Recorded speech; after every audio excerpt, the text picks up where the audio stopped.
mixed thoughts about The Incredibles. My guess is this is because it was bringing a lot of stuff to the big screen that I wanted to see for a while, but maybe that got me a little too overhyped. For example, it was great seeing a computer animated film by Brad Bird, whose work I really enjoyed in Iron Giant, The Simpsons, hell, even Family Dog. It was great seeing a comedic superhero movie, which at the time we only sort of got The Tick and maybe one or two other ones that didn't really go anywhere. So it was great seeing an awesome team of writers from Pixar take on a subject matter like this. I also like the idea that it's a superhero family. We haven't seen that before, and it allows for a lot of creative characters and powers and abilities, and oh gosh, this is just gonna be awesome!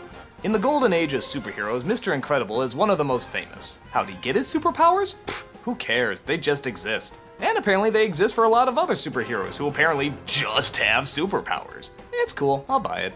Mr. Incredible gets married to Elastigirl, and it looks like they're gonna live happily ever after being superheroes with their secret identities and so forth. But then things go awry when the people who are saved start suing the superheroes for property damage, physical health, mental health, all sorts of American bullshit.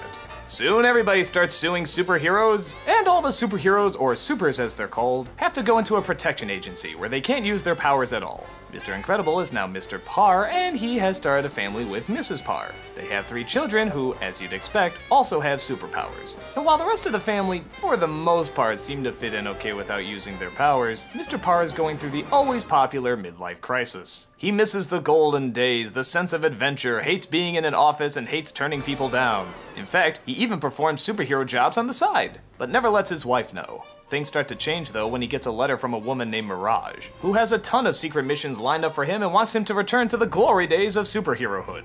Mr. Parr agrees, going behind his family's back, but little does he know that a villain named Syndrome is actually planning the whole thing.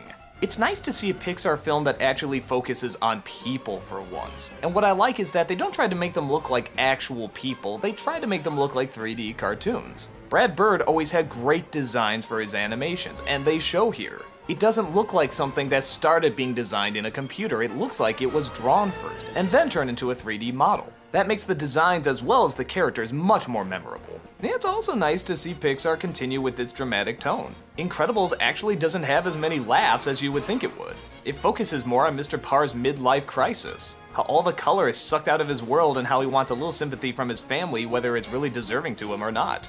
But that's kind of my main problem with the film. The movie is called The Incredibles, but really it should have been called Mr. Incredible and His Family, because the focus is mostly on him. And to be honest, you can kind of get the gist of what he's going through in maybe the first 10 minutes. The family gets focused too, but not until the last third, really. And I like the family a lot. I like Mrs. Parr, I like Dash, I like Violet, I like that baby that has that psychotic breakdown at the end. I really wanted more of them. I wanted more of their powers. I wanted more of their personality. I wanted to see more of their interactions. And like I said, we do get a lot of that in the last third, but the majority of it is dealing with Mr. Parr's midlife crisis. And for me, I think it just has too much focus. There's still some redeeming qualities in the first 2/3 though. For example, there's this really great designer character that's actually voiced by Brad Bird as well. She designs the costumes for the family. It's a lot of fun just seeing her almost psychotic passion for what she does. But voice acting aside, one of the sad weaknesses of Brad Bird's work is that the stories are often a little choppy. As much as I love Iron Giant and a lot of his other works, I'll be the first to admit that the narratives are not very flowing. I mean, they work okay, and the characters I think are ultimately what pulls it through.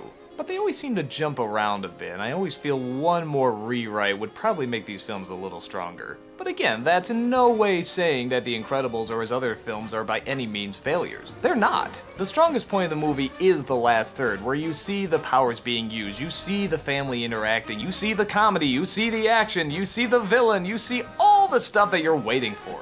And it is well worth the wait. I only wish I could have seen more of this in the first 2/3. I think if they did that, I probably would have really loved this movie. But for what it is, when it does get to the parts that it does really well, it's a ton of fun. And it's smart, and it's emotional, and it has good jokes. I think Brad Bird's biggest strength is his connections with families. I love how the mother talks to the kids very much like how a mother would talk to her kids, even if it is a very bizarre setup.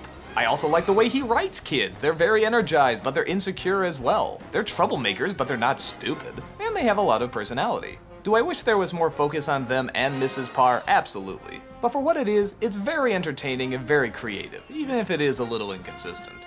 It's It's a good film if you just manage to get through some of the slower scenes. And like I said before, it's great to finally see Pixar branching out and actually working with human characters. They don't have to keep the focus on creatures or toys or materials that just come to life. This is opening a whole new door for, yeah. Join me in the next review.